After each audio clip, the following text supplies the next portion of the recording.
गुरुदेव, आपकी और गुरु माता की छत्र छाया में हमें एक क्षण भी ऐसा नहीं लगा कि हम अपने घर से दूर हैं। इतने वर्ष व्यतीत हो गए, पर हमेशा आपने नंद बाबा और यशोदा मैया की तरह स्नेह और दुलार प्रदान किया। आज जब पुनः मथुरा गमन का समय आया है तो मन व्याकुल हो रहा है।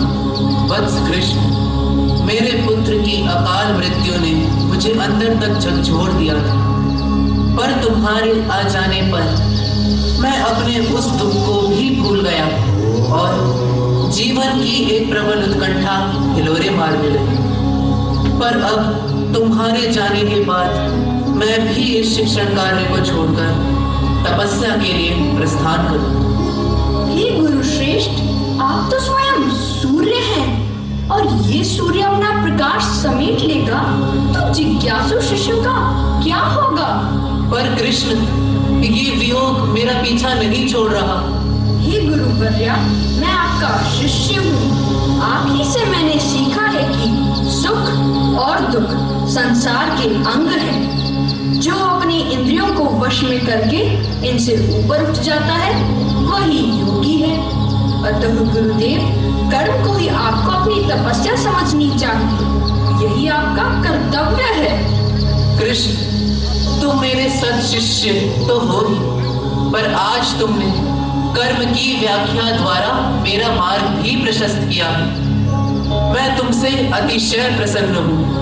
यदि आप प्रसन्न हैं तो मुझे गुरु दक्षिणा प्रदान करने का अवसर दें। कृष्ण, मुझे तुमसे जो वात्सल्य का आनंद मिला वह अतुलनीय है, और फिर तुमने मेरा मार्ग प्रशस्त किया और मुझे कर्म से रहित होने से बचा लिया।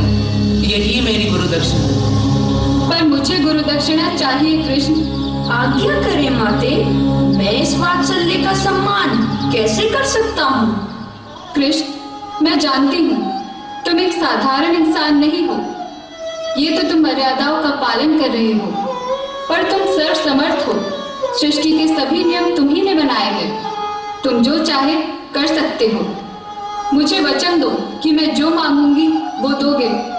माते, मैं आपको वचन देता हूँ, आप आज्ञा करें। कृष्ण, मेरा इकलौता पुत्र मुझे ला दो। बस, मैं और कुछ नहीं चाहती। मेरा पुत्र मुझे ला दो कृष्ण, मेरा पुत्र मुझे ला दो। आर्य, ये क्या मांग है? कृष्ण को धर्म संकट में मत डालो। हे ऋषि श्रेष्ठ, आप तो विवेकी है, पर एक माँ का हृदय इन नियमों को नहीं समझता। बताओ कृष्ण, क्या तुम अपना वचन निभाओगे?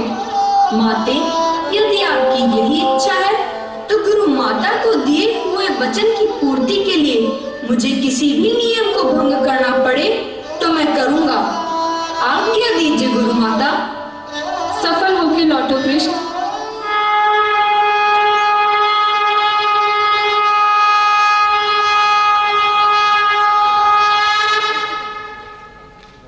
हे यमराज, प्रकट होइए और यमलोक से बाहर आइए।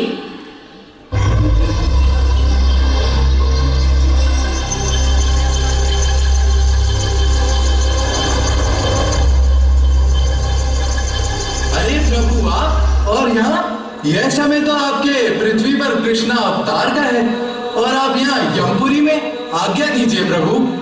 यमराज, आपने संदीपनी ऋषि के इकलौते पुत्र को अपने पाश में बांध लिया है। मैं उसे लेने आया हूँ।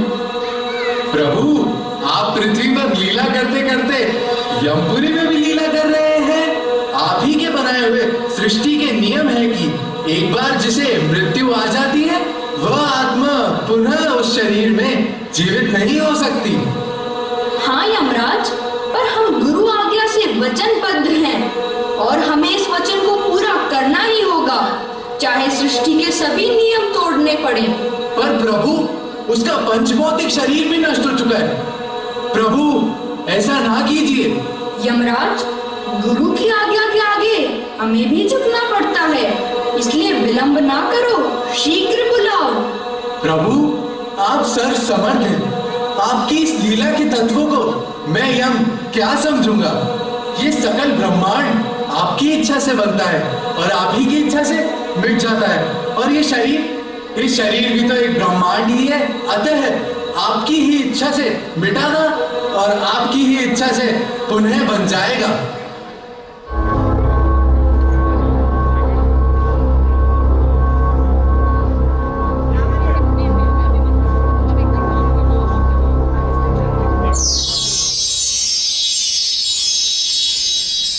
लीजिए प्रभु, आपको और आपकी लीला को प्रणाम।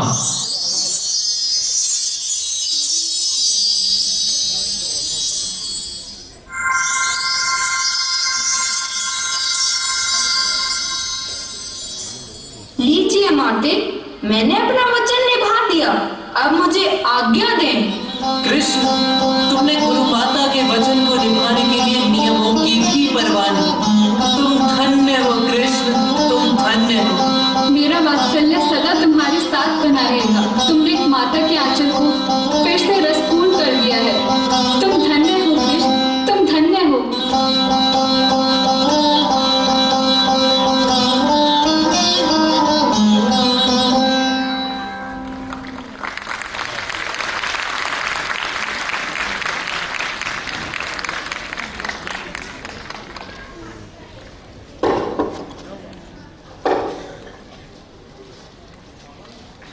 तो गुरुश्रेष्ठ, इसलिए आप इस सुरम्य स्थान पर कृष्ण की भावमयी उपस्थिति का आनंद लेते हैं। हाँ बलराम, यहाँ मेरे समक्ष वो प्रकट होकर मेरे हृदय की व्याकुलता को दूर कर देते हैं और मैं उनकी अनुभूति में हो जाता हूँ।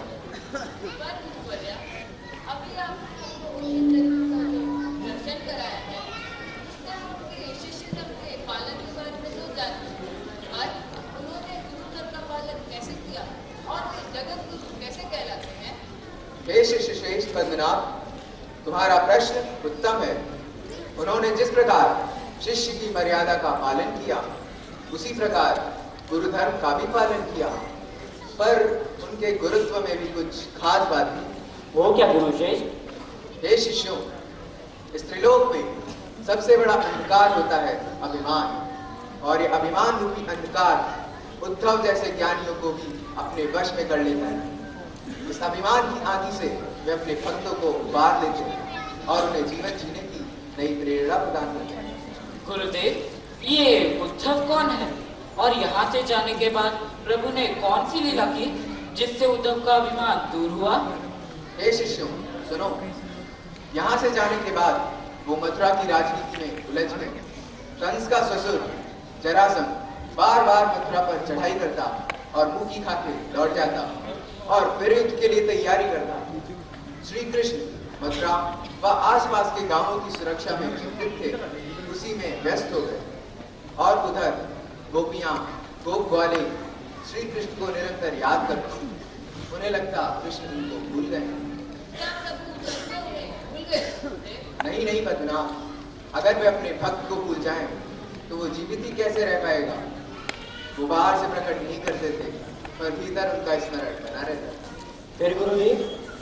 बस इसी स्मरण में वो उलझे हुए थे और उसी समय ज्ञानी और योगी उद्धव प्रवेश करते। गुरुदेव, क्या इस लीला का भी हमें दर्शन प्राप्त होगा? अवश्य शिष्य, चलो मेरे साथ।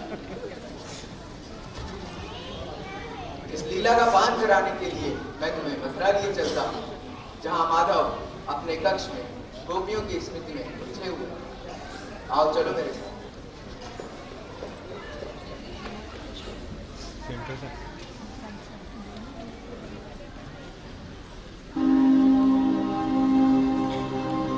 सा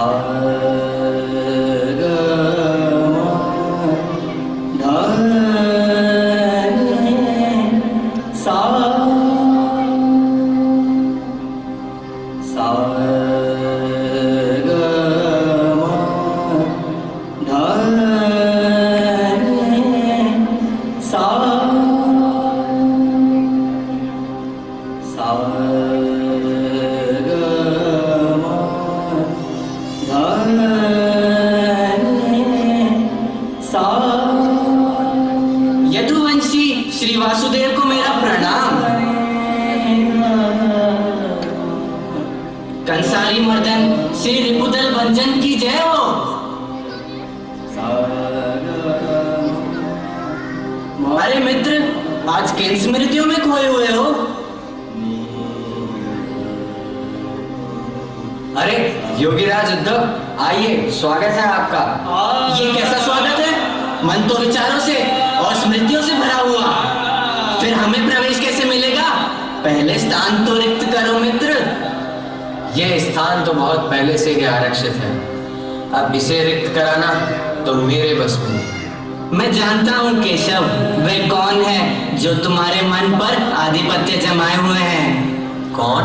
अरे वही ब्रजमंडल के गोप ग्वाली, बेचारे ज्ञान विहीन जीवन जी रहे हैं। वासुदेव, तुम उनके लिए कुछ करते क्यों नहीं हो? क्या करूं, आप ही बताइए। अरे योग की शिक्षा दो उन्हें, निर्गुण ब्रह्म का मार्ग दिखाओ, ताकि वो इस जंजाल से निकलकर अपने आप को जान सके। पर वो सीधे साधे लोग हैं, केवल भक्तिमय व्यवहार ही जानते हैं। अरे केशव, ये योग का मार्ग दिखलाने वाले भी तो कोई मेरी तरह योगी व ज्ञानी होना चाहिए। अगर वो मेरे सामने होते तो मैं कब का ही उन्हें योगी बना देता। तो उद्धव, तुम मेरे अनन्य सखा हो, तो तुम ही जाकर क्या उन्हें इस जाल से मुक्त कराओगे? बड़ा उपकार होगा। मेरे विरह में वो रो रो के पागल हुए जा रहे हैं। आंखों से अश्रु की जगह अब रक्त बहने लगा है। स्वयं की सुध-बुध भी वो खो चुके हैं। बस इतनी सी बात? मित्र, तुमने पहले ही मुझे बता दिया होता तो मैं कब का ही उन्हें उपदेश देकर उनको योगी बना चुका होता। अब मैं शीघ्र ही ब्रजमंडल की ओर प्रस्थान करता हूँ। तुम्हारे योग के ज्ञान से मैं परिचित हूँ, पर अब तुमने इसका सुझाव दिया ही है तो इसका भी प्रयोग कर लेते हैं। तुम निश्चिंत रहो मित्र, अब मैं जब वापस लौटूंगा तो उन्हें योगी बनाकर ही वापस आऊंगा। कोई आखिरी संदेश देना है तो दे दो, क्योंकि इसके बाद वो सभी तुम्हें भूल जाएंगे। हाँ सखी।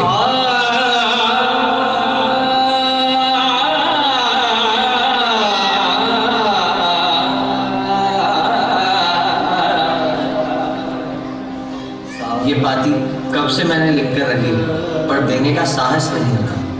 अब तुम जा ही रहे हो तो ये उन्हें दे देना। ये योगीराज उद्धव का वचन है केशव, परिवर्तन होके रहेगा। एवं अस्तु उद्धव, परिवर्तन होके ही रहेगा।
कैसे कैसे आँखें